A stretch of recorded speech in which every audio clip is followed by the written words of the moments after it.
കല്ലുവാതുക്കൽ സമുദ്രതീരം മതേതര വയോജന കേന്ദ്രത്തിന്റെ ആഭിമുഖ്യത്തിൽ കാർഗിൽ വിജയദിനാഘോഷം സംഘടിപ്പിച്ചു. ജൂലൈ 26 കാർഗിൽ വിജയദിനത്തോടനുബന്ധിച്ച് കല്ലുവാതുക്കൽ സമുദ്രതീരം ഓഡിറ്റോറിയത്തിൽ നടന്ന പരിപാടി റിട്ടയർഡ് കേണൽ സുദർശനൻ ഉദ്ഘാടനം ചെയ്തു സംസാരിച്ചു. ജൂലൈ 26 ഇന്ന്. കാർഗിൽ വാർ തുടങ്ങി അവസാനിച്ചിട്ട് ഇത് 26ാമത്തെ വർഷമാണ്. ഇന്ന് രാജ്യത്ത് ഉടനീളം ഈ കാർഗിൽ വാറിനെ പറ്റിയും കാർഗിൽ വിജയ ദിവസത്തിനെ പറ്റിയും പല പല രീതിയിലുള്ള ആഘോഷങ്ങൾ വിപുലമായി നടക്കുന്നുണ്ട്. നമ്മുടെ നാട്ടിലും കേരളത്തിലും അങ്ങിങ്ങല്ല എല്ലായിടത്തും തന്നെ ഇത് നടക്കുന്നുണ്ട്. ഇന്ന് പ്രത്യേകിച്ച് കൊല്ലം ഡിസ്ട്രിക്റ്റിൽ എക്സ് സർവീസ്മെൻ അല്ലെങ്കിൽ സർവീസിലുള്ള ആൾക്കാരുടെ കൂട്ടായ്മകൾ പലതും കാർഗിൽ വിജയ ദിവസം ആഘോഷിക്കുന്നു. എനിക്ക് രാവിലെ തന്നെ നമ്മൾ ഇന്ന് ആദരിക്കുന്ന നായിക് മണിലാൽ സാബിൻ്റെ നാടായ കൊട്ടാരക്കര കുണ്ടറ ആ ഭാഗത്ത് പോകണമായിരുന്നു. ഞാൻ മണിലാൽ സാർ ഇവിടെ വരുന്നത് കൊണ്ട് മാത്രം എങ്ങും പോയില്ല. കാരണം ഞാൻ മറ്റെങ്ങ് പോയാലും മണിലാൽ സാറിന് വേണ്ടി ഞാൻ കാത്തു സൂക്ഷിച്ചു വച്ചിരിക്കുന്ന എൻ്റെ ബഹുമാനം കുറഞ്ഞു പോകും എന്നെനിക്കൊരു തോന്നൽ. അതുകൊണ്ട് ഞാൻ എങ്ങും തന്നെ ഒരു പ്രോഗ്രാമിനും പോകാതെ കിളിമാനൂർ ഒരു കുടുംബ പ്രോഗ്രാം ഉണ്ടായിരുന്നു, കുണ്ടറ ഈ പ്രോഗ്രാം ഉണ്ടായിരുന്നു, മറ്റൊരു പ്രോഗ്രാം ഇപ്പോൾ പരവൂർ സമകം കുറിക്കുന്നുണ്ട്. അവിടെ നമ്മുടെ MLA ജയലാൽ ഉദ്ഘാടനം ചെയ്യുന്നുണ്ട്. അവിടെ ഞാൻ പോകുന്നില്ല. ഈ ഒരു പ്രോഗ്രാമിന് മാത്രം മെയിനായിട്ടുള്ളത് നമ്മുടെ സമുദ്രതീരത്തിൻ്റെ ആ മഹാത്മ്യം കാത്തു സൂക്ഷിക്കുക.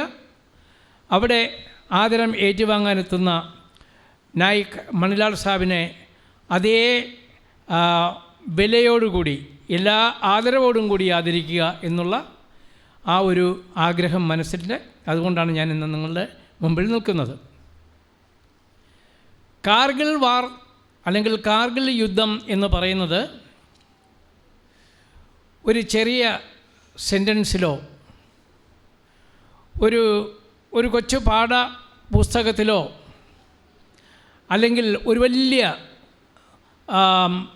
എന്താ പറയുക എഴുത്ത് ശേഖരത്തിലൂടെയോ വിവരിക്കാവുന്ന ഒന്നല്ല. ഇവിടെ കൂടിയിരിക്കുന്ന പട്ടാളക്കാരല്ലാത്ത ആർക്കും തന്നെ ഒരു യുദ്ധത്തിൻ്റെ ഭീകരത മനസ്സിലാകില്ല.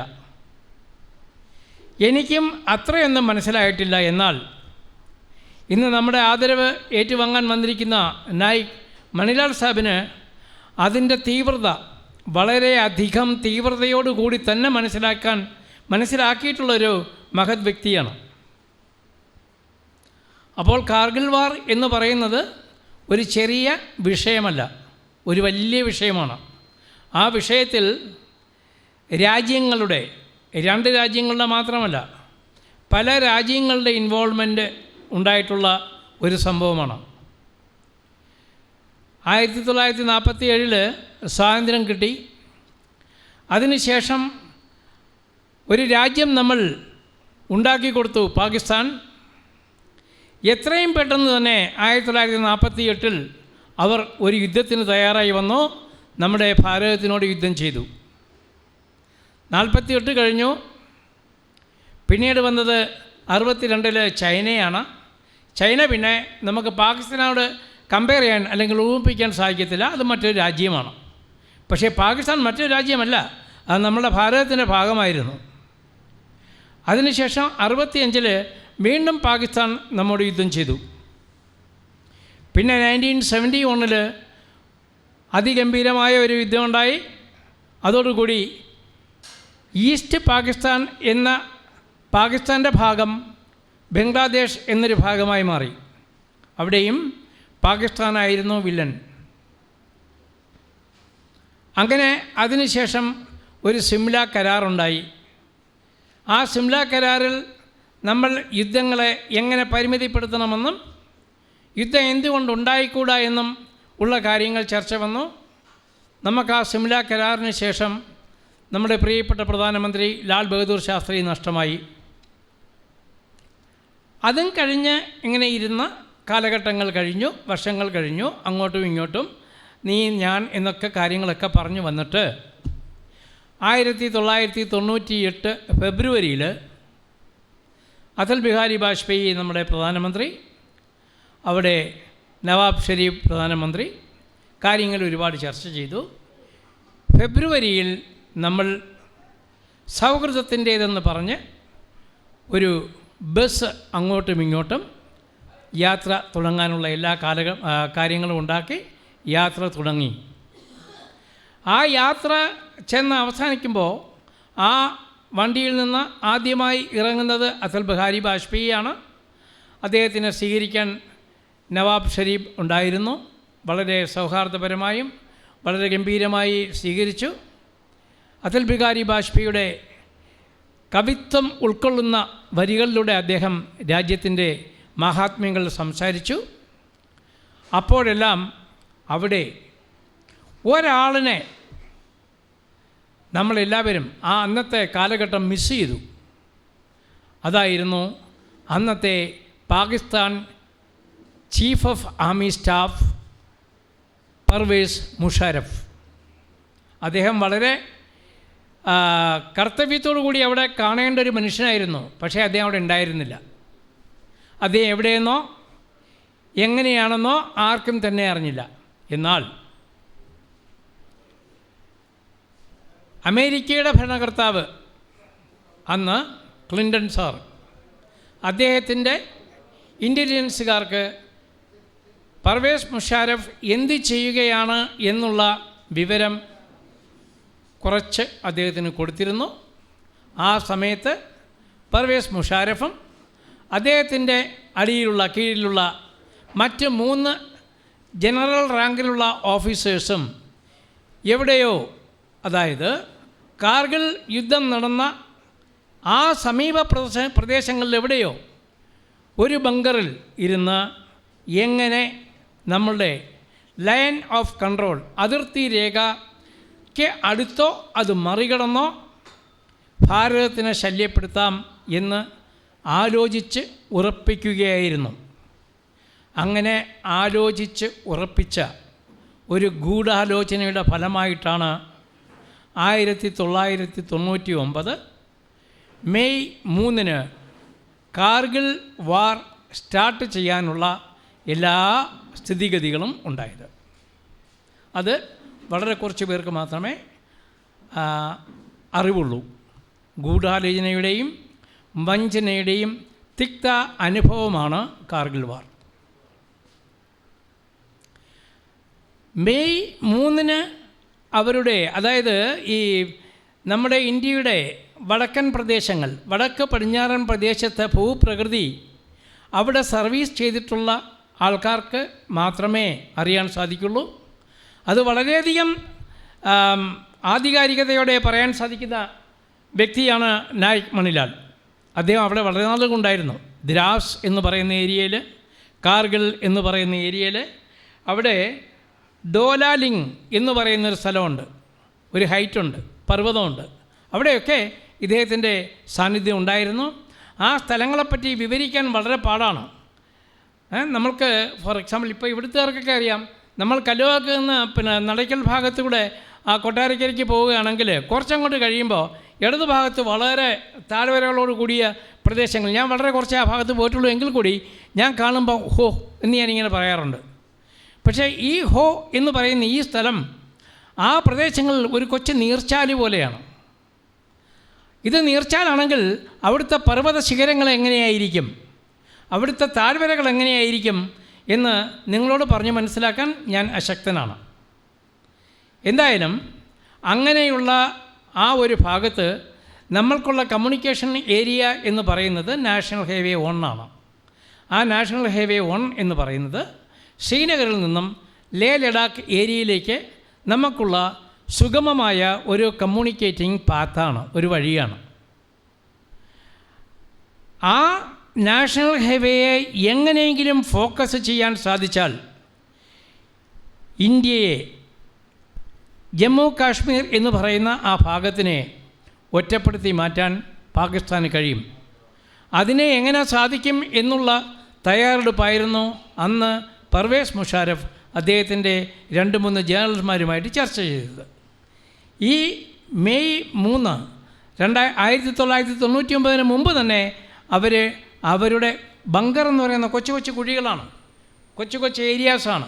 അവിടെയാണ് നമ്മളുടെ ഭക്ഷ്യ സാധനങ്ങൾ, ആയുധ ശേഖരങ്ങൾ, നമ്മുടെ ആൾക്കാർ അവരൊക്കെ താമസിക്കുന്നത്. അതൊക്കെ കണ്ടാൽ നിങ്ങൾക്ക് അതിശയം തോന്നും. അവിടേക്ക് അവരുടെ ട്രൂപ്സിനെ കൊണ്ടുവന്നു. അതൊന്നും യാതൊരു വിവരവും നമ്മളുടെ ആൾക്കാർക്കോ അവിടുത്തെ ആൾക്കാർക്കോ ആർക്കും തന്നെ ഇല്ല. എന്നിട്ട് അവർ പറഞ്ഞു ഇതെല്ലാം തന്നെ ഭീകരവാദികൾ ചെയ്ത കാര്യങ്ങളാണെന്ന്. അങ്ങനെയല്ല, അവരുടെ ആർമി തന്നെയാണ് മൂവ് ചെയ്തത്. വേറെ ഒരു ഭയങ്കരമായ ഒരു വഞ്ചനയുണ്ട് ഇതിനകത്ത്.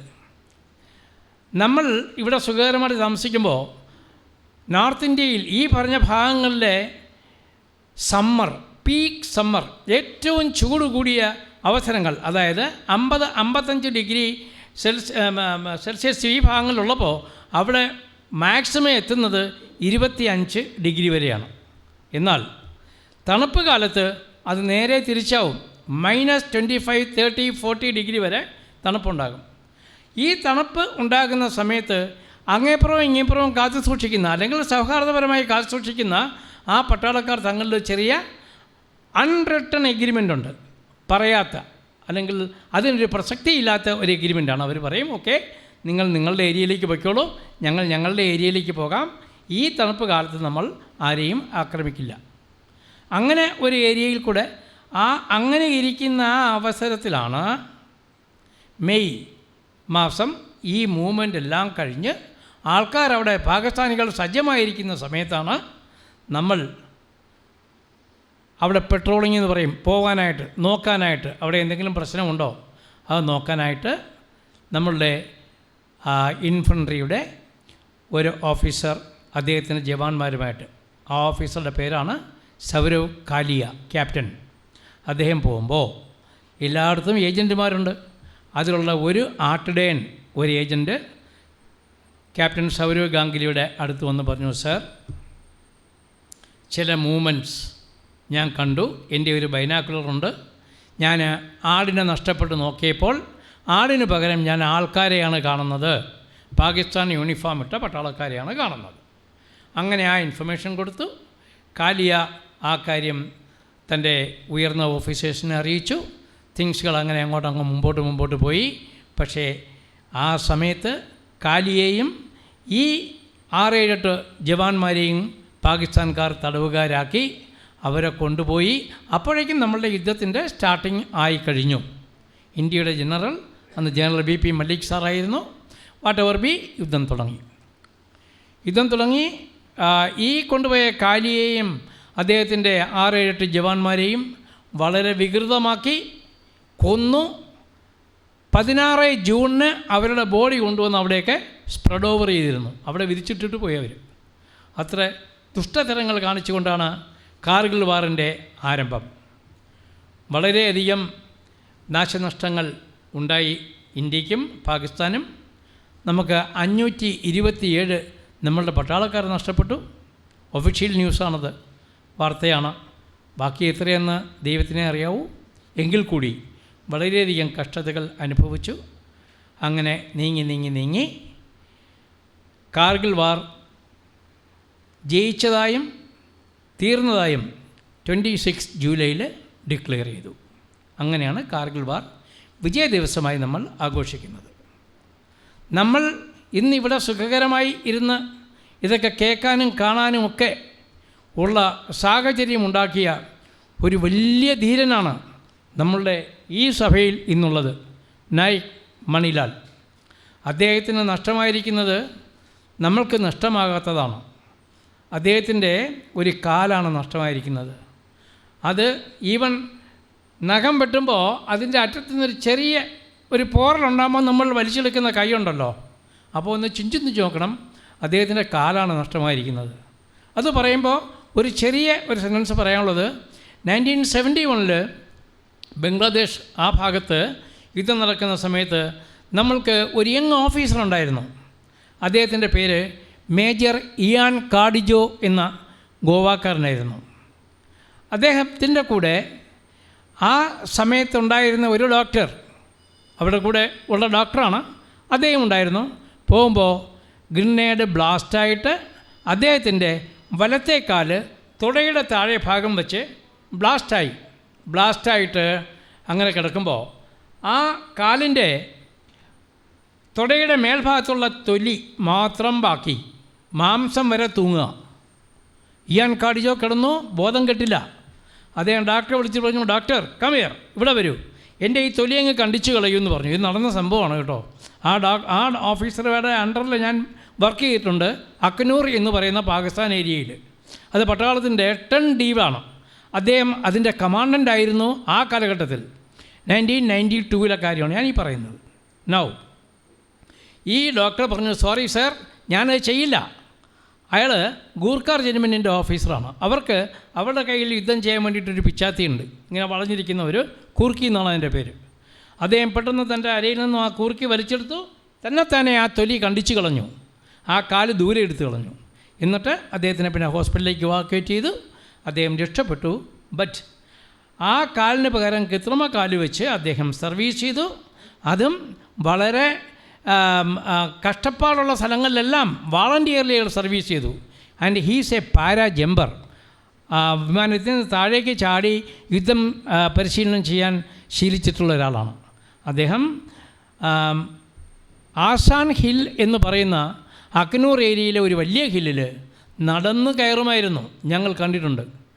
അങ്ങനെയുള്ള ധൈര്യമുള്ളവരെ സൃഷ്ടിച്ച ഇന്ത്യൻ ആർമിയിലെ ഒരു മെമ്പറാണ് നായിക് മണിലാൽ.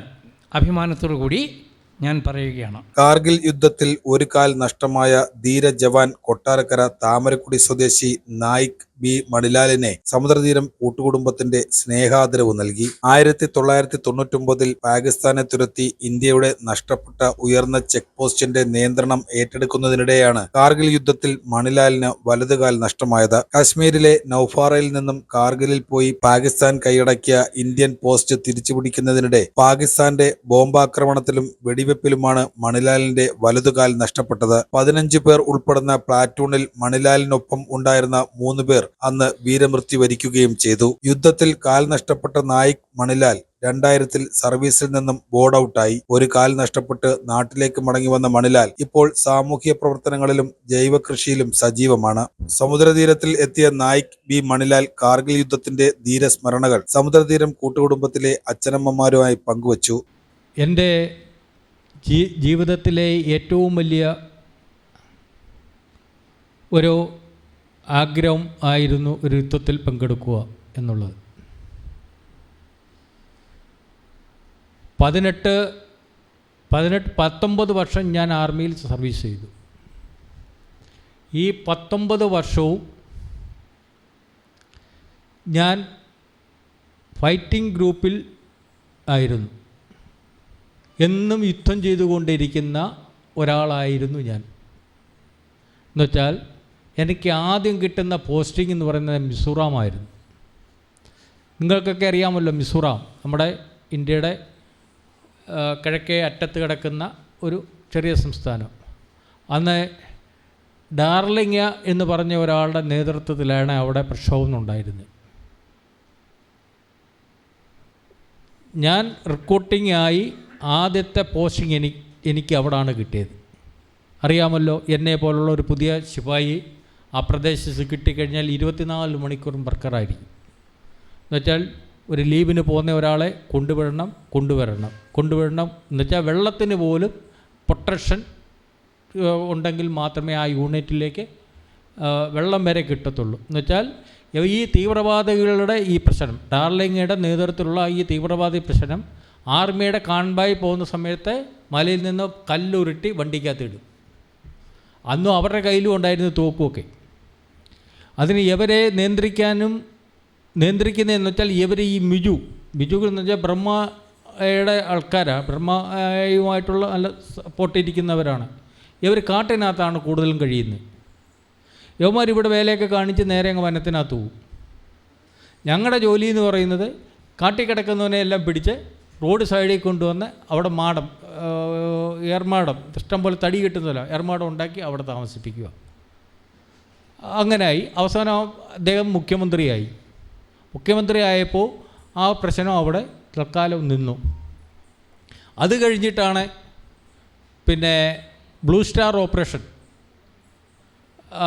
അറിയാമല്ലോ, സുവർണക്ഷേത്രം പഞ്ചാബുമായിട്ടുള്ള സുവർണക്ഷേത്രത്തിൽ കയറി അവിടെ പ്രശ്നം ഉണ്ടാക്കി തീവ്രവാദികൾ. ഞങ്ങൾ മിസോറാമിൽ ഇരുന്നവർ എങ്ങോട്ട് മാറി? ലുധിയാനയിലേക്ക് വന്നു. ലുധിയാനയിൽ വന്നാലോ അവിടെ ഈ പ്രശ്നം തീർന്നു കഴിയപ്പോൾ ഞങ്ങൾക്ക് എങ്ങും ലൊക്കേഷൻ ഇല്ലാതായി. അങ്ങനെ വന്നപ്പോൾ ആ അരുണാചൽ പ്രദേശിലേക്ക് ഞങ്ങൾ മൂവായി. അവിടെ ഒരു വർഷം സഫർ ക്യാമ്പിൽ ടെൻ്റടിച്ച് അവിടെ 5-6 മാസം ഞങ്ങൾ ട്രെയിനിങ് ചെയ്തു. അത് കഴിഞ്ഞിട്ട് കിട്ടുന്ന സ്ഥലം എന്ന് പറഞ്ഞാൽ ജമ്മു ആണ്. ജമ്മു കുലിയ എന്ന് ആർഎസ്പുര എന്ന് പറയും. എന്നുവെച്ചാൽ പാകിസ്ഥാനോട് ഏറ്റവും അടുത്ത് കിടക്കുന്ന ഒരു ഭാഗം. അവിടെ നിന്ന് ഹാർഡ് ഫീസ് എന്ന് പറയും. എപ്പോഴും പാകിസ്ഥാനുമായിട്ട് അടുത്ത് കിടക്കുന്ന സമയം അവിടെ വലിയ മലയോ അങ്ങനെയുള്ളതൊന്നുമില്ല. ബങ്കറുകളുടെ സഹായത്തോടു കൂടി എന്നാലും ആർമി അവിടെ 24 മണിക്കൂറും കണ്ണിലെ എണ്ണ ഒഴിച്ച് നിൽക്കുന്ന ഒരു ഫൈറ്റിംഗ് ഗ്രൂപ്പായിട്ട് ഞങ്ങളുടെ ഇൻഫൻട്രി യൂണിറ്റ് മാറിയിരിക്കും. അത് കഴിഞ്ഞിട്ട് ഞാൻ പിന്നെ ജമ്മു 120 ഇൻഫൻട്രി ബ്രിഗേഡ്, ഇവിടെ BG നൗസേറയല്ല റിജോറി, അവിടെ ഇത് തന്നെ സ്ഥിതി. അത് കഴിഞ്ഞിട്ട് നേരെ ആകപ്പാടെ എനിക്കൊരു പീസ് സ്റ്റേഷൻ, നല്ലൊരു വിശ്രമിക്കാൻ കിട്ടുന്ന ഒരു സ്ഥലം എന്ന് പറയുന്നത് ശ്രീ ഗംഗാനഗര. അവിടെ നിന്ന് അത് കഴിഞ്ഞിട്ടാണ് ഞങ്ങൾ CHN ഗ്ലസറിലേക്ക് പോകുന്നത്. ഫസ്റ്റ് ഗ്ലസറിൽ 6 മാസം ഡ്യൂട്ടി ചെയ്തു. അതിന് താഴെയാണ് ഈ പോകുന്ന വഴിക്കാണ് ഈ കാർഗിൽ എന്ന് പറയുന്ന പ്രദേശം. ഈ കാർഗിലിൽ ഈ ഗ്ലസറിലേക്ക് പോകണമെങ്കിൽ അവിടെ ട്രെയിനിങ് ചെയ്തെങ്കിൽ മാത്രമേ അവിടെ ഈ CHN ഈ ഗ്ലസിയർ ഭാഗത്തേക്ക്, എന്നുവെച്ചാൽ ഹിമാലയം എന്ന് പറയാം, 24 മണിക്കൂറും 300 വർഷം ഉണ്ടെങ്കിൽ എല്ലാ ദിവസവും ഐസും പാറയും അതേപോലുള്ള ഒരു പ്രദേശമാണ്. എന്നുവെച്ചാൽ ഐസ് പാറയാണ്. അതിനകത്തൂടെ നടന്നു പോകാൻ പോലും നടന്നു വഴി കഴിഞ്ഞാൽ അവിടെ തെന്നി വീഴും. ആ ഒരു പ്രദേശം, ആ പ്രദേശം പോകണമെങ്കിൽ തന്നെ അത് -35 ഡിഗ്രി എപ്പോഴും തണുപ്പ് കിടക്കുന്ന ഒരു പ്രദേശം. ചൂടായാലും പ്രശ്നമാണ്, മഴയാണെങ്കിലും പ്രശ്നം. ഐസ് തണുപ്പ് സമയത്താണെങ്കിൽ ഐസ് വീണിങ്ങനെ കുന്നുകുന്നായിട്ട് കിടക്കും. അത് കഴിഞ്ഞ് ചൂടായി കഴിഞ്ഞാൽ ഈ ഐസ് ഉരുവി കഴിയുമ്പോൾ അവിടെ വലിയ വലിയ വിള്ളലുകളുണ്ടാവും. നമ്മളറിയത്തില്ല. നമുക്കറിയാമല്ലോ, ഈ ഐസ് ഒന്നിന് പുറത്ത് ഒന്നായിട്ട് ഇങ്ങനെ ഒട്ടിയിരിക്കും. നമ്മളറിയത്തില്ല, നമ്മൾ അതിൻ്റെ പുറത്തൂടെ നടന്നു പോയി കഴിയുമ്പോൾ നമ്മൾ പോലും അറിയാതെ ഇതങ്ങ് താഴെ പോകും. താഴെ പോയി കഴിഞ്ഞാൽ ഒരു രക്ഷയില്ല, നമ്മളെ കിട്ടത്തില്ല. ഐസും നമ്മുടെ ശരീരവും നിങ്ങൾ ഒട്ടിപ്പിടിക്കും. എന്നുവെച്ചാൽ കിലോമീറ്ററോളം താഴത്തിലേക്ക് അങ്ങനെയുള്ള കുഴികൾ ഈ പ്രദേശത്തുണ്ട്. അപ്പോൾ ഒരാൾ മാത്രം എങ്ങും പോകത്തില്ല, 2, 3, 4 പേര് തങ്ങളിൽ കെട്ടിയിട്ടിട്ടാണ് അങ്ങോട്ടും ഇങ്ങോട്ടും യാത്ര ചെയ്യുന്നത്. അങ്ങനെയുള്ള ഇന്ത്യയുടെ അങ്ങനെയുള്ള പല പ്രദേശങ്ങളാണ് നമുക്കുള്ളത്. പക്ഷെ ഞങ്ങളെ സംബന്ധിച്ച് ഇതൊന്നുമല്ല വിഷയം.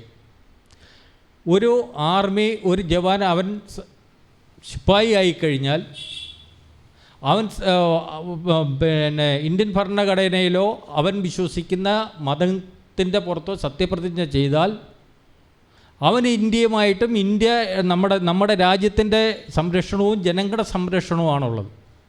അല്ലാതെ അതിനകത്തെ വേറെ ഒരു കാര്യങ്ങളും അതിനകത്ത് വരുന്നില്ല. ഇപ്പം സാധാരണ ഒരാൾ നീ എന്തിനാണ് പട്ടാളത്തിൽ പോകുന്നതെന്ന് ചോദിച്ചു കഴിഞ്ഞാൽ ഞാനൊക്കെ എൻ്റെ കൊച്ചുനാളിൽ പറഞ്ഞാൽ എനിക്ക് പൈസയ്ക്ക് വേണ്ടിയിട്ടാണ്. പക്ഷേ തൻ്റെ ഒരു 6 മാസത്തെ 1 വർഷത്തെ ട്രെയിനിങ് കഴിഞ്ഞ് കഴിയുമ്പം ഇയാൾക്ക് പൈസയല്ല പ്രശ്നം, ഇയാൾക്ക് പിന്നെ നമ്മുടെ രാജ്യവും ജനങ്ങളുമാണ്. അങ്ങനെയായി മാറുകയാണ് ചെയ്യുന്നത്. അല്ലാതെ ഞാൻ പൈസയ്ക്ക് വേണ്ടിയിട്ടൊന്ന് ആണ് പട്ടാളത്തിൽ ചേർന്നതെന്ന് പറഞ്ഞാൽ ആദ്യം നമ്മൾ വിചാരിക്കുന്ന ഇതാണ്, നമ്മൾ പട്ടാളത്തിൽ ചേർന്നത് പൈസയ്ക്ക് വേണ്ടിയിട്ടാണ്.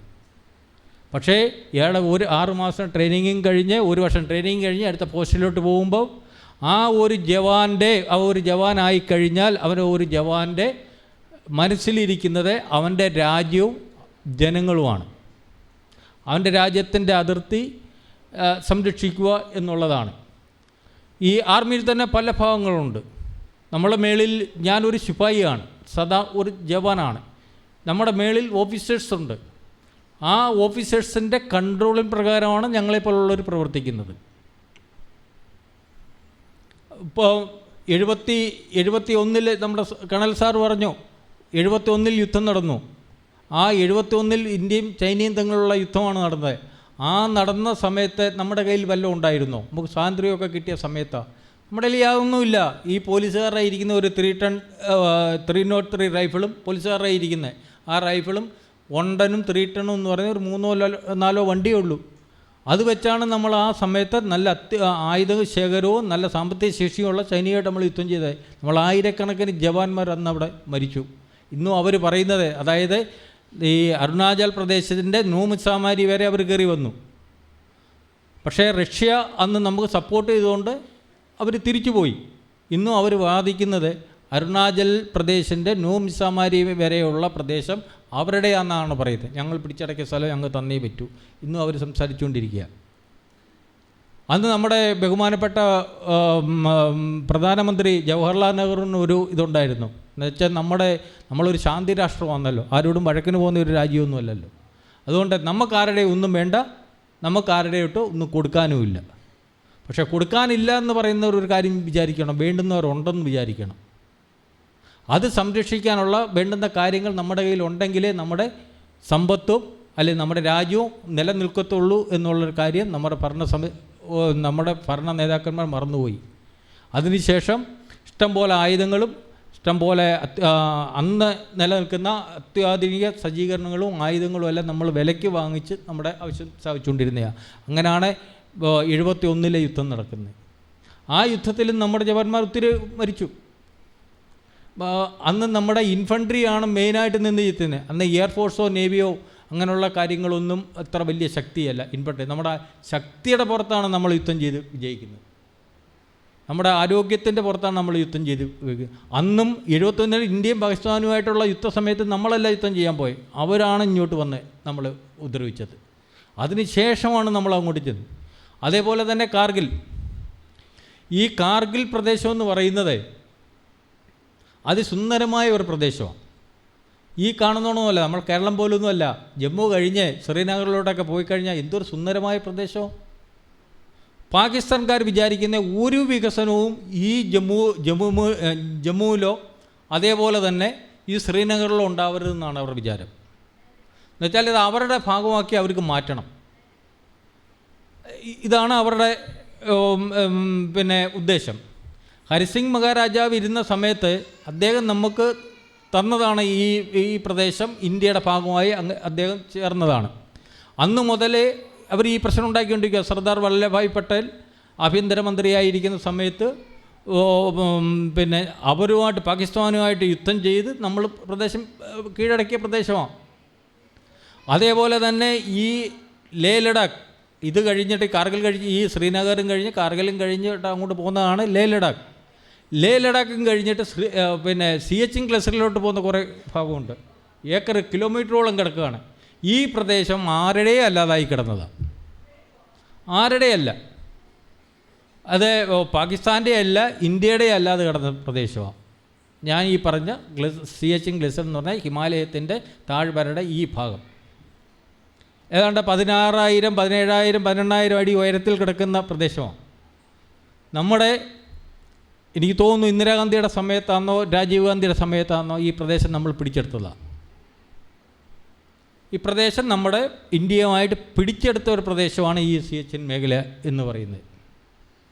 അപ്പം ഈ ഭാഗത്തു നിന്നാണ് നമ്മുടെ സിന്ധു നദി ഒഴുകി വരുന്നത്.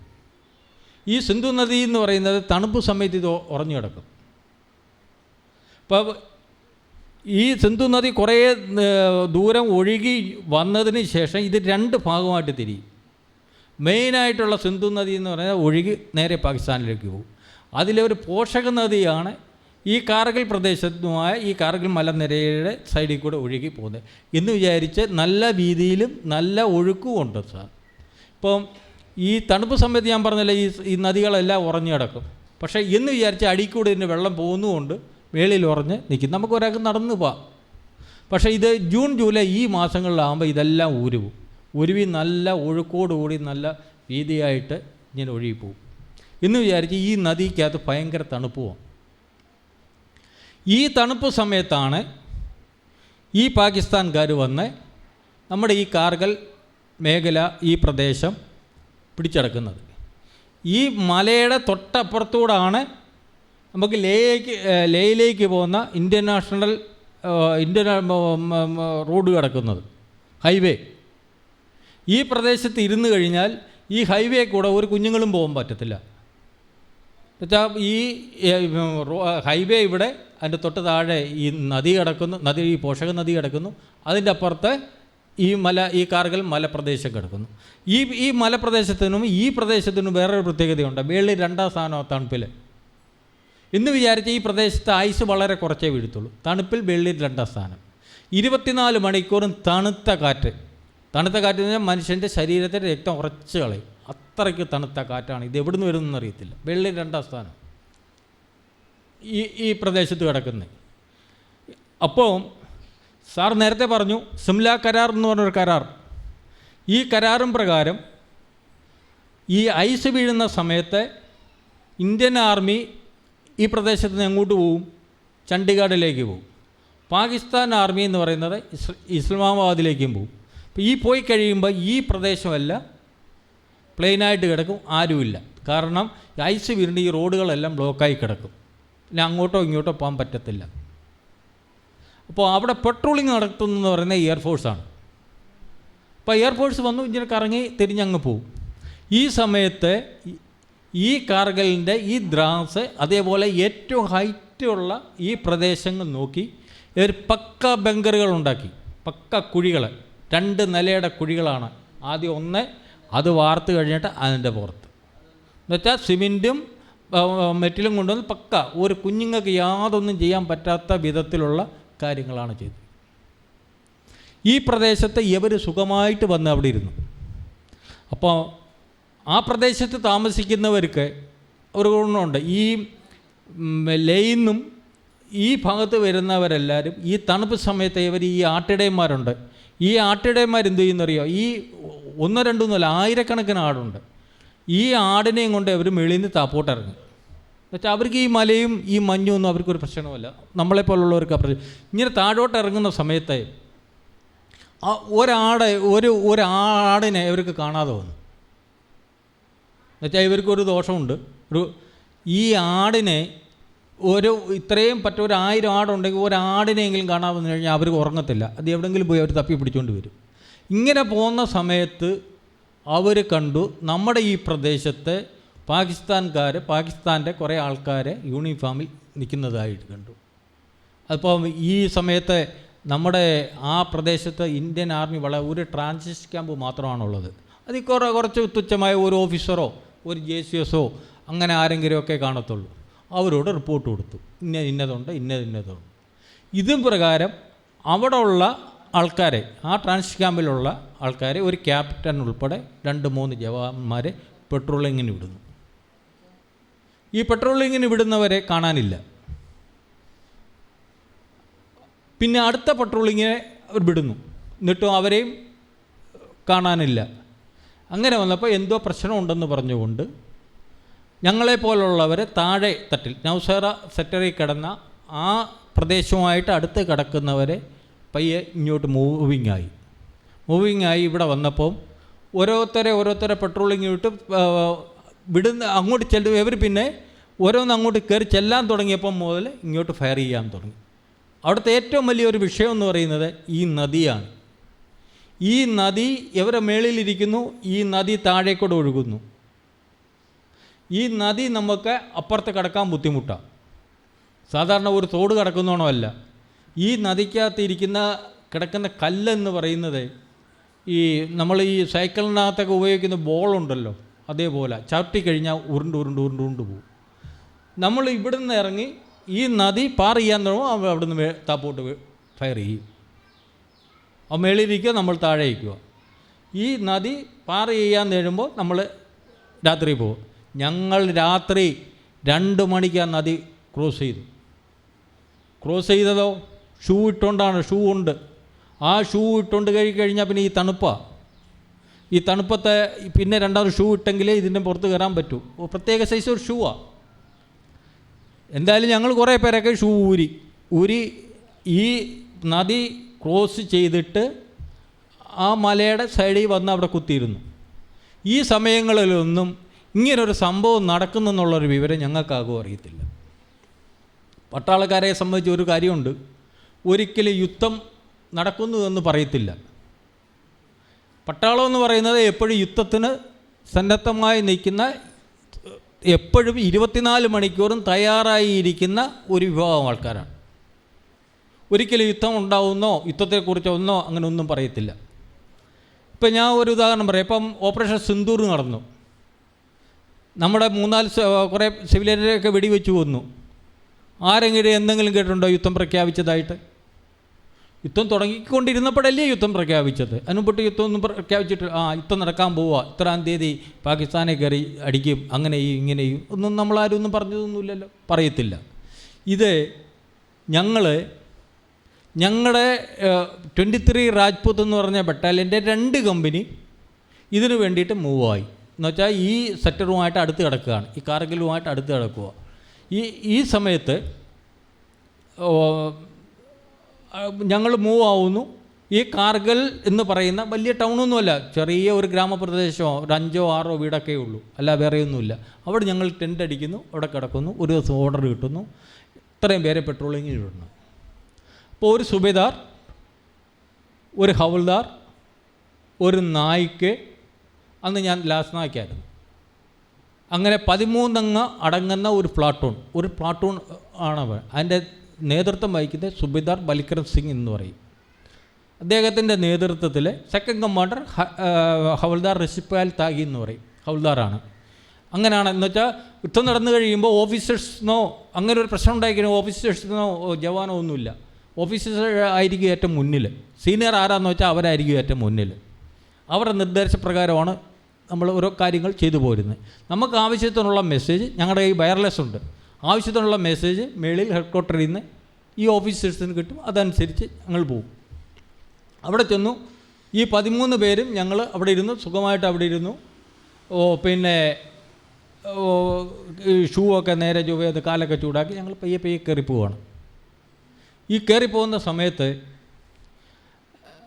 മിക്കവാറും ഈ പ്രദേശത്തിന് 3/4 ഭാഗവും ഞങ്ങൾ ചെന്നു. എന്നുവെച്ചാൽ അങ്ങനെ എളുപ്പം കയറി ചെല്ലാൻ പറ്റത്തില്ല. ഞാൻ പറഞ്ഞല്ലോ, ഒന്നെന്ന് പറയുന്നത് ഈ തണുത്ത വെള്ളത്തിൽ കൂടി വേണം നമ്മൾ ഇറങ്ങിച്ചെല്ലാൻ. ഈ മലയുടെ മണ്ടയിൽ കൂടെ കയറണമെങ്കിൽ അവിടെ ഓക്സിജൻ വളരെ കുറവാണ്. ഇത്രയും പയ്യെ കയറി പോവും, അങ്ങനെ പറ്റത്തുള്ളൂ. അത് കഴിഞ്ഞിട്ട് ഞങ്ങളുടെ കയ്യിൽ പിന്നെ റൈഫിളുണ്ട്, വേണ്ടുന്ന ആയുധങ്ങളെല്ലാം ഉണ്ട്, ഞങ്ങളുടെ ഡ്രസ്സുകളുണ്ട്, ഇതെല്ലാം ഉണ്ട്. ഞങ്ങൾക്ക് ഡൈറേഷൻ കഴിക്കാനുള്ള ചെറിയ ഡൈറേഷനുണ്ട്. ഇതെല്ലാം ഞങ്ങളുടെ കയ്യിലുണ്ട് സാധനം. എങ്കിൽ മാത്രമേ ഈ പെട്രോളിങ്ങിന് പോകും. എന്ന് വെച്ചാൽ ലോങ് പെട്രോളിംഗ് ആണല്ലോ. അപ്പോൾ ഇതിൻ്റെ എല്ലാം കുറേയൊക്കെ കാര്യങ്ങൾ ഞങ്ങളുടെ കയ്യിലുണ്ട് താനും. ഞങ്ങൾ ഈ 3/4 ഭാഗം കയറുന്നത് വരെ അവിടെ ഒരു സംഭവവും നടക്കുന്നില്ല. രാത്രി 2 മണിക്ക് ഞങ്ങൾ മൂവ് ആവുന്നു. രാത്രി മൊത്തം പിന്നെ 3 മണി 4 മണി ഞങ്ങൾ പയ്യെ കയറി ഈ പ്രദേശം കയറി പോകാം. എന്ന് വെച്ചാൽ നേരം വിളിക്കുന്നതിന് മുമ്പ് ഈ പ്രദേശത്തെ പിന്നെ ടോപ്പിൽ ചെല്ലാനാണ് ഞങ്ങൾക്ക് ഓർഡർ. ഏറ്റവും ടോപ്പിൽ ചെല്ലാനാണ് ഞങ്ങൾക്ക് ഓർഡർ. ഞങ്ങളിവിടുന്ന് കയറി 3/4 ഭാഗവും അവിടെ ചെല്ലുമ്പോൾ പാകിസ്ഥാൻ ഞങ്ങൾ കയറി ചെല്ലുന്ന കാണുന്നു.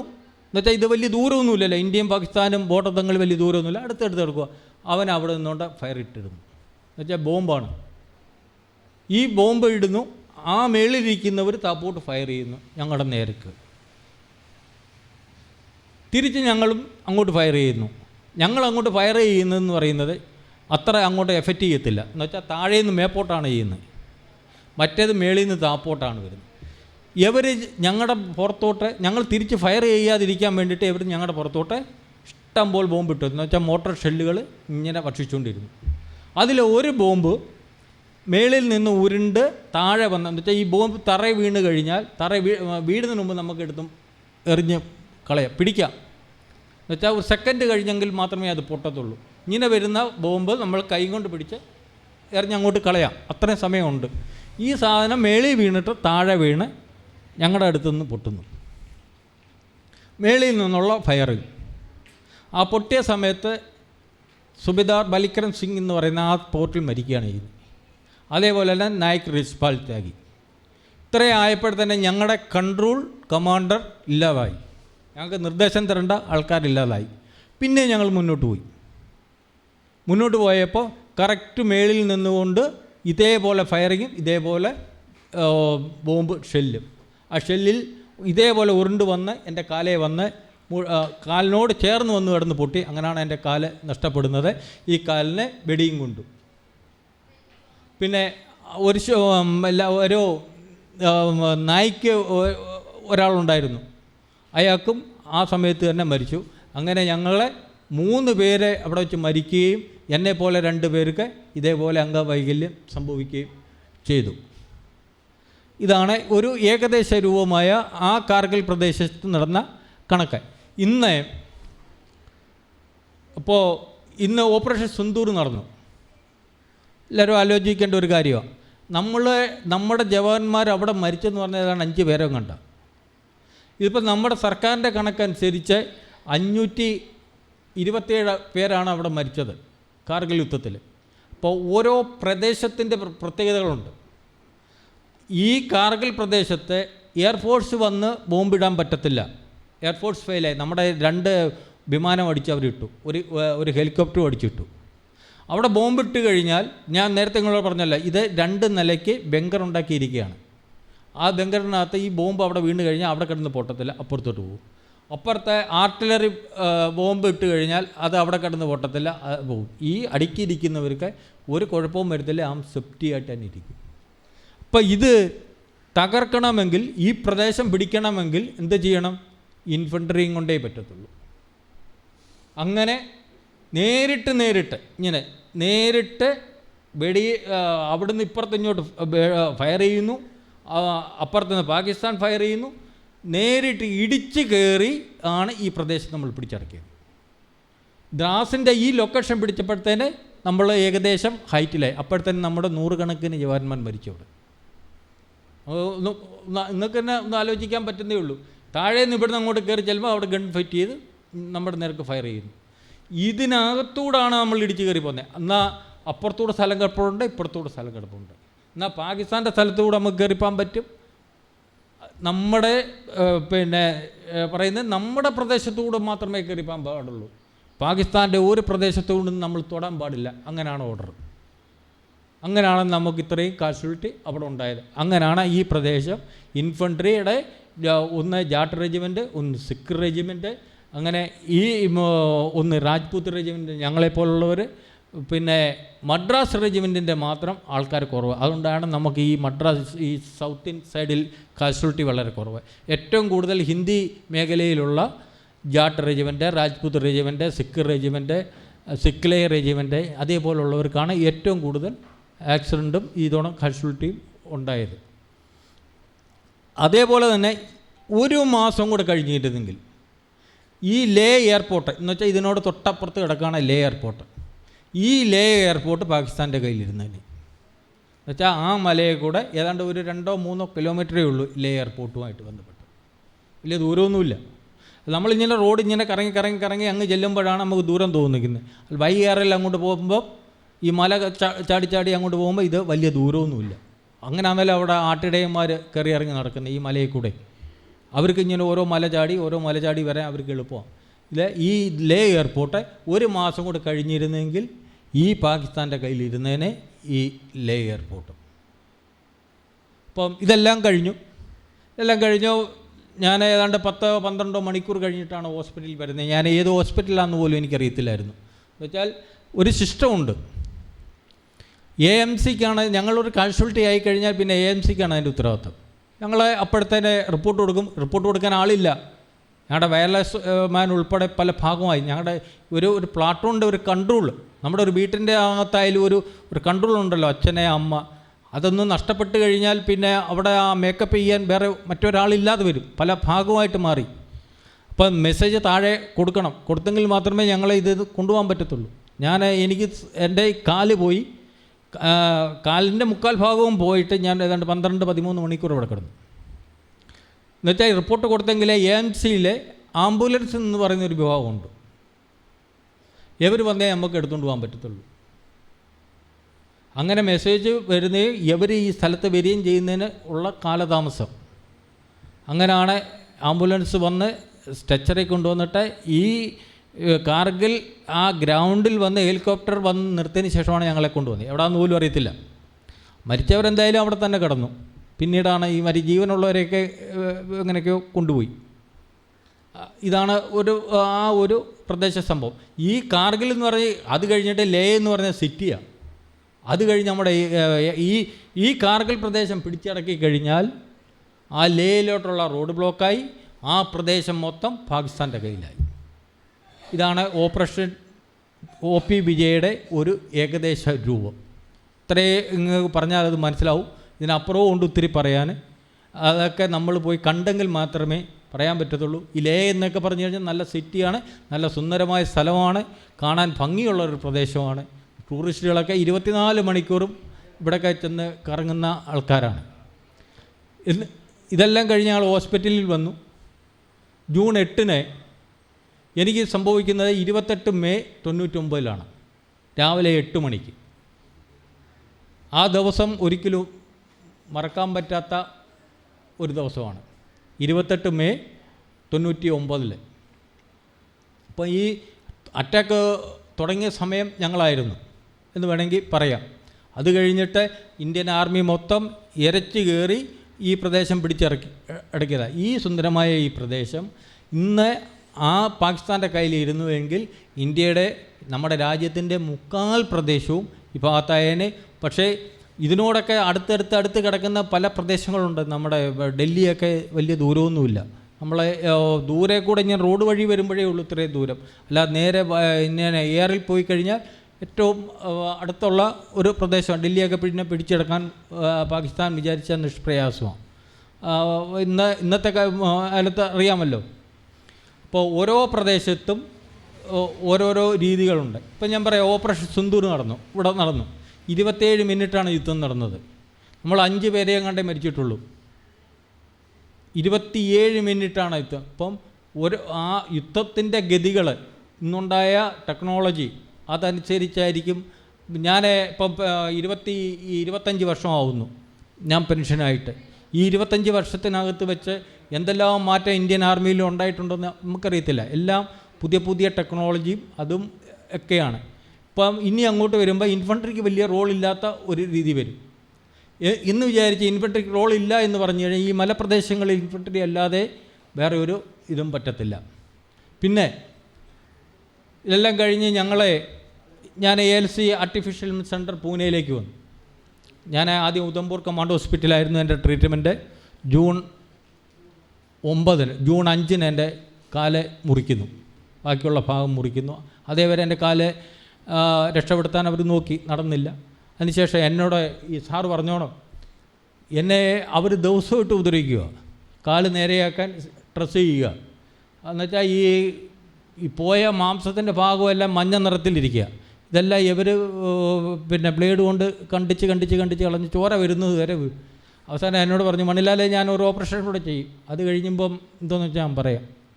അതിനു മുമ്പിട്ട് എൻ്റെ വീട്ടിൽ അവർ മെസ്സേജ് വിട്ടു, ഇതോണോ കാല് മുറിച്ച് അമ്പൂട്ടേഷൻ ചെയ്ത് കളഞ്ഞില്ലെങ്കിൽ ചിലപ്പോൾ ആ പഴുപ്പ് മേപ്പോട്ട് കയറിയ ആൾ മരിക്കാൻ സ്ഥലമുണ്ട്. എന്നുവെച്ചാലും ഈ സമയത്ത് 1 മാസം വരെ അബോധാവസ്ഥ, പകുതി അബോധാവസ്ഥ എന്ന് വേണമെങ്കിൽ പറയാം. എന്നോട് ഓപ്പറേഷൻ കഴിഞ്ഞ് തിയേറ്ററിൽ വന്നിട്ട് എന്നോട് പറഞ്ഞു, മണിലാലെ ഇനി രക്ഷയില്ല എന്തെങ്കിലും. ഞാൻ പറഞ്ഞു എത്രയും പെട്ടെന്ന് മുറിച്ച് മാറ്റാൻ പറഞ്ഞു.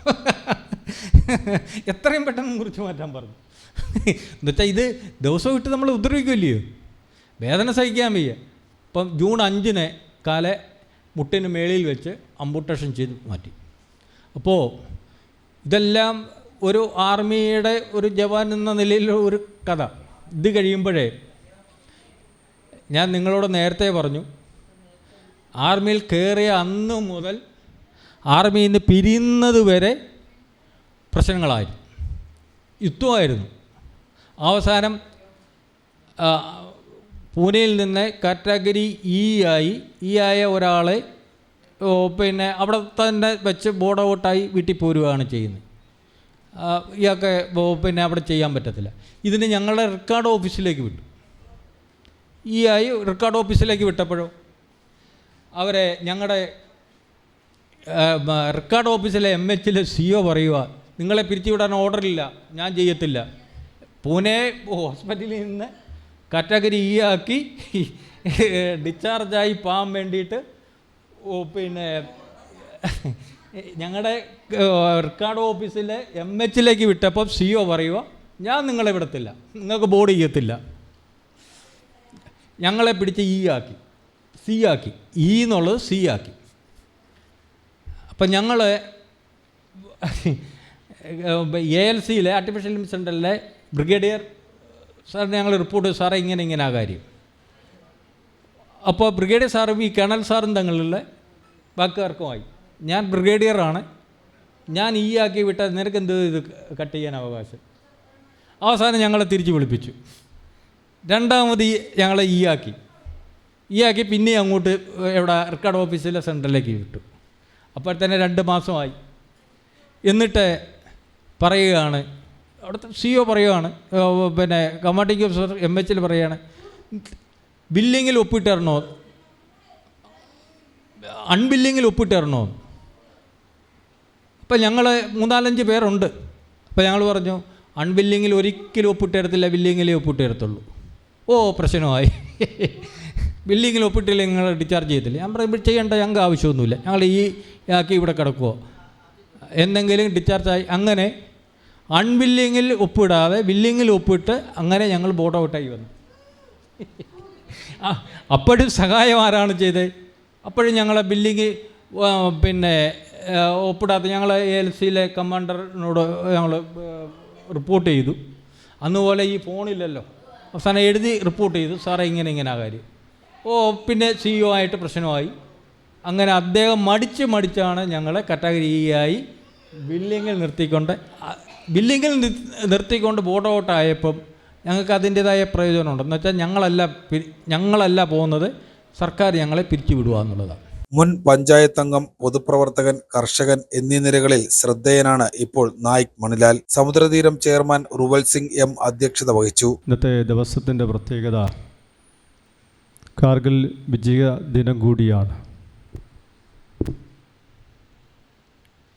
ഈ വിജയദിനം ആഘോഷിക്കുവാൻ വേണ്ടി നമുക്ക് വിശിഷ്ട അതിഥിയായി എത്തിച്ചേർന്നിരിക്കുന്നത് നായിക് മണിലാൽ സാറാണ്. സാറിനെക്കുറിച്ച് പറയുകയാണെങ്കിൽ ഒരുപാട് കഥകൾ സാറിനെക്കുറിച്ച് പറയാനുണ്ട്. ഒരു പട്ടാളക്കാരൻ എന്ന നിലയിൽ മാത്രമല്ല, ഒരു കർഷകൻ എന്ന നിലയിലും ഒരു സാമൂഹ്യ പ്രവർത്തകൻ എന്ന നിലയിലും അദ്ദേഹം ഇപ്പം പ്രവർത്തിച്ചുകൊണ്ടിരിക്കുന്ന മേഖല. കാർഗിൽ യുദ്ധം നടക്കുന്നത് തന്നെ 1999 മെയ് മാസമാണ്. ഈ യുദ്ധത്തിൽ പങ്കെടുക്കുന്ന അദ്ദേഹം ഒറ്റയ്ക്കായിരുന്നില്ല. ഞാൻ ആയിരക്കണക്കിന് പട്ടാളക്കാരുമായി പോകുന്ന സമയത്ത് പാകിസ്ഥാൻ്റെ ബോംബുകളും വെടിയുണ്ടകളും ചീറിപ്പായുമ്പോൾ 1500-ൽ പരം ആളുകൾ മരിക്കുകയുണ്ടായി. 2300-ൽ പരം ആളുകൾ ഇന്നും പരിക്കുകൾ പറ്റി അവരുടെ കുടുംബങ്ങളിലും താമസിക്കുന്നു. യുദ്ധം മുഖാമുഖം കാണുന്നു എന്ന് പറയുമ്പോൾ നമുക്ക് മനസ്സിൻ്റെ ഉള്ളിൽ പോലും ഓർക്കുവാൻ പോലും കഴിയില്ല. പരസ്പരം അങ്ങോട്ടും ഇങ്ങോട്ടും വെടിയുണ്ടകൾ ചീറിപ്പായുന്നതിൻ്റെ ഇടയിൽ നായിക് മണിലാൽ സാറിൻ്റെ വലത് കാലം നഷ്ടമാകുകയാണ്. ഒരു കുടുംബത്തിൻ്റെ എല്ലാമായ, അല്ലെങ്കിൽ നമ്മൾ രാജ്യത്തിന് വേണ്ടി, നമ്മളെ സംരക്ഷിക്കുന്നതിന് വേണ്ടി അദ്ദേഹം നടത്തിയ പോരാട്ടത്തിൻ്റെ ഒരു ഭാഗമാണ് അദ്ദേഹത്തിൻ്റെ ഒരു കാലിൻ്റെ ഒരു ഭാഗം നഷ്ടമാകുന്നത്. നമുക്കറിയാം, ഒരു 30-40 സെൻറ്റിമീറ്റർ മുകളിലോട്ടൊന്ന് പോയിരുന്നെങ്കിൽ അദ്ദേഹത്തിൻ്റെ ജീവൻ തന്നെ നഷ്ടമാവുമായിരുന്നു. അദ്ദേഹം ഇന്ന് ഇവിടെ എത്തുമ്പോൾ തന്നെ ആ സമയത്താണ് എനിക്ക് അദ്ദേഹത്തിനെ നേരിട്ട് കാണുവാനും പരിചയപ്പെടുവാനും കഴിഞ്ഞിട്ടുള്ളത്. ഇന്നലെ വരെ ഞങ്ങൾ ഫോണിൽ മാത്രം സംസാരിച്ചു വന്നിരുന്നൊരു വ്യക്തി കൂടിയായിരുന്നു അദ്ദേഹം. എൻ്റെ 2005 തോന്നുന്നു പൊതുപ്രവർത്തന രംഗത്ത് നിന്ന് ഗ്രാമപഞ്ചായത്ത് മെമ്പർ കൂടിയായി മാറുകയും ആ നാട്ടിലെ സാധാരണക്കാർക്ക് വേണ്ടി അദ്ദേഹത്തിൻ്റെ ഒറ്റക്കാൽ നഷ്ടമായിട്ടും ജനങ്ങളെ സംരക്ഷിക്കുവാൻ വേണ്ടി പ്രതിജ്ഞയെടുത്ത് മുൻപോട്ട് വരികയും ആ ഗ്രാമപഞ്ചായത്തിൻ്റെ ഒരു മെമ്പറായി മാറുകയും അദ്ദേഹം ഇന്നും സാമൂഹ്യ രംഗത്ത് നിൽക്കുന്നതോടൊപ്പം തന്നെ തൊട്ടടുത്ത് വസ്തുക്കൾ പാട്ടത്തിനെടുത്ത് കാലനഷ്ടമായ അദ്ദേഹം കൃഷിയിടത്തിലേക്ക് ഇറങ്ങി കൃഷി ചെയ്യുന്നൊരു ജോലി കൂടി ഏറ്റെടുത്തിരിക്കുകയാണ്.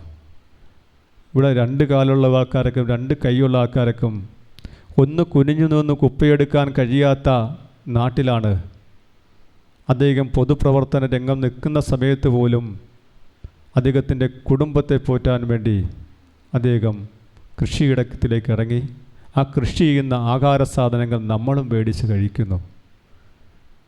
എത്രയെത്ര ജവാന്മാരാണ് ഇത്തരം സാഹചര്യങ്ങളിൽ ജീവിച്ചു വരുന്നത്. എനിക്കൊന്നും നമ്മുടെ നാട്ടിൽ മാത്രമേ ഉള്ളൂ ജവാന്മാർക്ക് വലിയൊരു അംഗീകാരം കിട്ടാത്ത നാടായി മാറിയിരിക്കുന്നത്. എൻ്റെ പ്രിയ സുഹൃത്തുക്കൾ, കല്ലുവാക പ്രദേശത്തുള്ള സുഹൃത്തുക്കൾ പോലും അവരെല്ലാം ജവാന്മാർ വിരമിച്ച് വരുമ്പോൾ ആ നാട്ടിൽ കിട്ടുന്ന ആദരവ് വിരളമാണ്. ഒരു അധ്യാപകന് കൊടുക്കുന്ന ആദരവ് പോലും ഇവർക്ക് കിട്ടുന്നില്ല എന്ന് വേണം നമുക്ക് വിശേഷിപ്പിക്കുവാൻ. ഇങ്ങനെയാണോ നമ്മളൊരു പട്ടാളക്കാരനെ കാണേണ്ടത്? ഇത് വിദ്യാഭ്യാസത്തിൻ്റെ താളുകളിൽ, പുസ്തകത്തിൻ്റെ താളുകളിൽ പല ഭാഗങ്ങളിലും അടിച്ച് വരച്ച് കുട്ടികളെ പഠിപ്പിക്കുമ്പോഴും പട്ടാളക്കാരെ കൂടി പഠിപ്പിക്കുവാൻ തയ്യാറാവുന്നില്ല. കുട്ടികളെ അവിടെ നിന്നല്ലേ പഠിപ്പിക്കേണ്ടത്? ഇന്ന് SPCയും NCCയും ഉണ്ടെങ്കിൽ സ്കൂൾ തലത്തിലുണ്ടെങ്കിലും ആ സ്കൂളിലെ പഠിക്കുന്ന കുട്ടികൾക്ക് മാത്രമേ പട്ടാളക്കാരെക്കുറിച്ചും അല്ലെ അതിനെക്കുറിച്ചും പഠിക്കുവാൻ കഴിയുന്നുള്ളൂ. ബാക്കിയുള്ള കുട്ടികളെ പഠിപ്പിക്കണ്ടേ? പുസ്തകത്തിൻ്റെ താളുകളിൽ മാത്രം പഠിക്കേണ്ട ഒരു കാര്യമല്ല. ഒരു പട്ടാളക്കാരൻ എങ്ങനെയാണ് ജീവിക്കുന്നതെന്ന്, ആ കുടുംബം, അവരുടെ കുടുംബം എങ്ങനെയാണ് മുൻപോട്ട് പോകുന്നതെന്നും മനസ്സിലാക്കാനും പറഞ്ഞു മനസ്സിലാക്കാനും അധ്യാപകർക്കും കഴിയണം. അധ്യാപകർക്ക് കിട്ടുന്ന ആദരവിനപ്പുറം കിട്ടേണ്ട ഒരു വിഭാഗമാണ് ജവാന്മാരെന്ന് പറയുന്നത്. അവർക്ക് കിട്ടേണ്ട ആദരവ് ഇനിയെങ്കിലും നമ്മളെ സമൂഹം കൊടുക്കുവാൻ കഴിയണം. അവർ വിരമിച്ച് വരുമ്പോൾ അവരെ എങ്ങനെയാണ് സ്വീകരിക്കേണ്ടതെന്ന് ഒരു സമൂഹം ഇനിയെങ്കിലും മനസ്സിലാക്കണം. ആ മനസ്സിലാക്കിയെങ്കിലേ ഒരു പട്ടാളക്കാരന് കിട്ടേണ്ട ആദരവ് ഈ സമൂഹത്തിന് ഇനിയെങ്കിലും നൽകുവാൻ കഴിയുള്ളൂ. അതിനൊരു സമൂഹം ഒറ്റക്കെട്ടായി നിന്നുകൊണ്ട് അത്തരം പ്രവർത്തനങ്ങളിൽ സജ്ജീകരിക്കുവാനും ശ്രമിക്കണം എന്ന് മാത്രമാണ് എനിക്ക് അതുമായി ബന്ധപ്പെട്ട് സൂചിപ്പിക്കുവാനുള്ളത്. അതുപോലെ തന്നെ നമുക്ക് ഇന്ന് ഇവിടെ ഉദ്ഘാടനം ചെയ്യുവാൻ എത്തിച്ചേർന്നിരിക്കുന്ന കേണൽ സുദർശന സാർ ഇവിടുത്തെ ഒരു അംഗം കൂടിയാണ്. എനിക്ക് സാറിനെ കുറിച്ച് പറയുകയാണെങ്കിൽ ഒരുപാട് കാര്യങ്ങൾ സാറിനെ കുറിച്ച് പറയാൻ വേണ്ടി തന്നെ ഉണ്ട്. നമ്മളെല്ലാം വിചാരിച്ചിരിക്കുന്ന പട്ടാളക്കാർ എന്ന് വിചാരിച്ചാൽ മദ്യപിക്കുന്ന ആൾക്കാരാണെന്നാ. അങ്ങനെയാണോ? അത് അങ്ങനെയല്ല. സാറിൻ്റെ ജീവിതം പരിശോധിച്ച് നോക്കിയാൽ എനിക്ക് മനസ്സിലാക്കാൻ കഴിഞ്ഞത് ഒരു ലഹരിയും ഉപയോഗിക്കാത്ത ഒരു പട്ടാളക്കാരനാണ്. ഇത് അപൂർവമാണ് എന്ന് വേണം വിശേഷിപ്പിക്കുവാൻ. അവർക്ക് കിട്ടുന്ന കോട്ട പോലും അദ്ദേഹം കഴിക്കാറില്ല എന്ന് വേണം പറയാൻ. ലഹരി ഉപയോഗിക്കാൻ കഴിയാത്ത, അല്ലെങ്കിൽ സാറിനെ പോലുള്ള ആളുകളെയാണ് യഥാർത്ഥത്തിൽ ലഹരിമുക്ത ക്യാമ്പുകൾ അല്ലെങ്കിൽ അതിൻ്റെ പരിപാടികൾ സംഘടിപ്പിക്കുമ്പോൾ ആ പരിപാടി കൊണ്ടുപോയി അതിൻ്റെ ചടങ്ങുകൾ നടത്തേണ്ടതും അതിൻ്റെ ഉദ്ഘാടനം ചെയ്യിക്കേണ്ടതും കുട്ടികൾക്ക് 2 വാക്ക് പറഞ്ഞു കൊടുക്കേണ്ടതും സുദർശൻ സാറിനെ പോലുള്ള ആളുകളെ ആ വേദിയിൽ വിളിച്ച് നടത്തേണ്ട പരിപാടികളാണ്. ഞാൻ അതിലേക്കൊന്നും കടക്കുന്നില്ല. നമുക്കിന്ന് ഏറെ സന്തോഷവും ബഹുമാനവും ഉള്ള ഒരു ദിവസം കൂടിയാണിന്ന് കാർഗിൽ യുദ്ധത്തിൻ്റെ ദിവസം. അതിന് നമുക്ക് ഏറെ കിട്ടിയ ഒരു മകൻ വ്യക്തി എന്ന് പറയുന്നത് നായിക് മണിലാൽ സാറാണ്. സാറ് ഇത്രയും ദൂരത്തിൽ ആ ഒരു സ്കൂട്ടറിൽ മഴയും നനഞ്ഞാണ് ഈ പരിപാടിയിൽ സംബന്ധിക്കാൻ തന്നെ ഇന്ന് ഇവിടെ എത്തിച്ചേർന്നത്. ഇന്ന് ഉച്ചയ്ക്ക് ഒരു പ്രോഗ്രാം ഉണ്ടായിരുന്നു. എൻ്റെ അടുത്ത് പറഞ്ഞു, ഒരു രാവിലെയും ഉച്ചയ്ക്കും പരിപാടിയുണ്ട്, അതിൽ കഴിഞ്ഞിട്ട് എത്താമെന്ന് പറഞ്ഞെങ്കിലും കൃത്യമായിട്ടും സാർ ഈ പരിപാടിയിൽ സംബന്ധിക്കുവാൻ എത്തിച്ചേരുകയും നമ്മളോടൊപ്പം ഇന്നത്തെ ആദരവ് ഏറ്റുവാനും എത്തിച്ചേർന്നിരിക്കുകയാണ്. സമുദ്രതീരം കുടുംബാംഗം ഡോക്ടർ ആർ ജയചന്ദ്രൻ സ്വാഗതം ആശംസിച്ചു. നമ്മുടെ രാജ്യത്തിൻ്റെ സമാധാനവും അതുപോലെ സ്വാതന്ത്ര്യത്തിലേക്കും കടന്നു കയറിയ ഒരു വിഭാഗത്തെ നമ്മുടെ ശേഷിയുടെ പരമാവധി വിനിയോഗിച്ചുകൊണ്ട് അവരെ നമ്മുടെ ഭൂപ്രദേശത്ത് നിന്ന് തന്നെ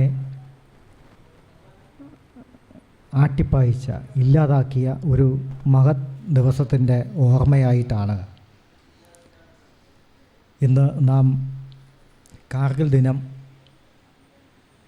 രാജ്യമെമ്പാടും ആചരിക്കുന്നതിൻ്റെ ഭാഗമായി സമുദ്രതീരത്തിലും നമ്മൾ അതിൻ്റെ ഒരു വിജയ ദിവസം ആഘോഷിക്കാൻ തീരുമാനിച്ചത്.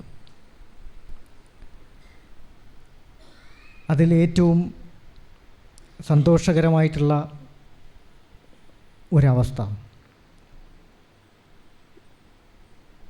ഇതിൻ്റെ ഉദ്ഘാടനം നിർവഹിക്കാനായി ഇവിടെ എത്തിച്ചേർന്നിട്ടുള്ളത് ഞാൻ ഏറെ ബഹുമാനിക്കുകയും ആദരവോടുകൂടി മാത്രം നോക്കിക്കാണുകയും ചെയ്യുന്ന അഡ്വക്കേറ്റ് കേണൽ സുദർശൻ സാറാണ്. നമ്മുടെ സമീപ പ്രദേശമായിട്ടുള്ള കടമ്പാട്ടുകുണം, പാരിപ്പള്ളിക്ക് അപ്പുറത്ത് കടമ്പാട്ടുകുണത്ത് ജനിച്ച് വളർന്ന് ഈ രാജ്യത്തിൻ്റെ സൈന്യത്തിൻ്റെ ഭാഗമായി മാറി ഏറ്റവും നല്ല ഒരു സർവീസ് രാജ്യത്തിന് വേണ്ടി കാഴ്ചവെച്ച് തിരിച്ചെത്തിയ കേണൽ സുദർശനൻ സാറാണ് ഈ യോഗം, ഈ ദിനം ഇവിടെ ആചരിക്കുന്നത് ഉദ്ഘാടനം ചെയ്യുന്നതിനായി ക്ഷണം സ്വീകരിച്ച് ഏറെ സന്തോഷത്തോടു കൂടി എത്തിച്ചേർന്നിരിക്കുന്നു. അദ്ദേഹത്തെ ഏറെ ആദരവോടുകൂടി ഈ യോഗ നടപടിയിലേക്ക് ഹാർദമായി സ്വാഗതം ചെയ്യുന്നു. അതുപോലെ ഇവിടെ എത്തിച്ചേർന്നിട്ടുള്ള നായിക് മണിലാൽ സാർ,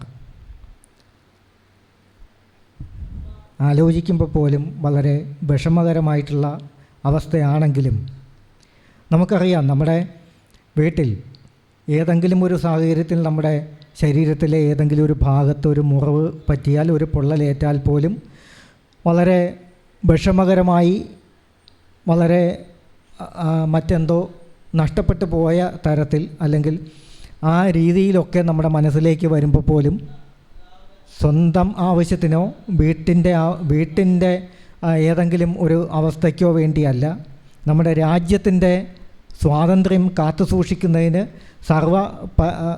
പരമാധികാരം കാത്തുസൂക്ഷിക്കുന്നതിലേക്കായിട്ട് തൻ്റെ ശരീരത്തിൻ്റെ ഒരു ഭാഗം ഈ ദിനത്തിൽ നമ്മൾ ആലോചിക്കുമ്പോൾ അന്നുണ്ടായ ആ ഒരു സാഹചര്യത്തിൽ അദ്ദേഹത്തിൻ്റെ ശരീരത്തിൻ്റെ ഒരു ഭാഗം നഷ്ടപ്പെടുകയും ആ വേർപാടിൽ വേദനിക്കാതെ തന്നെ രാജ്യത്തിന് വേണ്ടി പോരാടിയിട്ടുള്ള ഏറ്റവും മഹത് വ്യക്തിത്വത്തിൽ ഒന്ന് എന്ന് മാത്രമേ ഒറ്റവാക്കിൽ പറയാൻ സാധിക്കുന്നുള്ളൂ. സമുദ്രതീരം പ്രസിഡന്റ് ശരത്ചന്ദ്രൻ പിള്ള ചടങ്ങിൽ നന്ദി അറിയിച്ചു. നമ്മൾ കാർഗിൽ യുദ്ധത്തെക്കുറിച്ചും എല്ലാം നമ്മൾ വിശദമായിട്ട് സംസാരിച്ചു കഴിഞ്ഞു. ഇവിടെ ഞാൻ ഒറ്റവാക്കിൽ തന്നെ നന്ദി അറിയിക്കുകയാണ്, സമയമില്ല. നമ്മുടെ ക്ഷണം സ്വീകരിച്ചെത്തിയ എല്ലാ വിശിഷ്ട വ്യക്തിത്വങ്ങൾക്കും നമ്മുടെ സമുദ്രതീരത്തിൻ്റെ നന്ദിയും കടപ്പാടും രേഖപ്പെടുത്തുന്നു.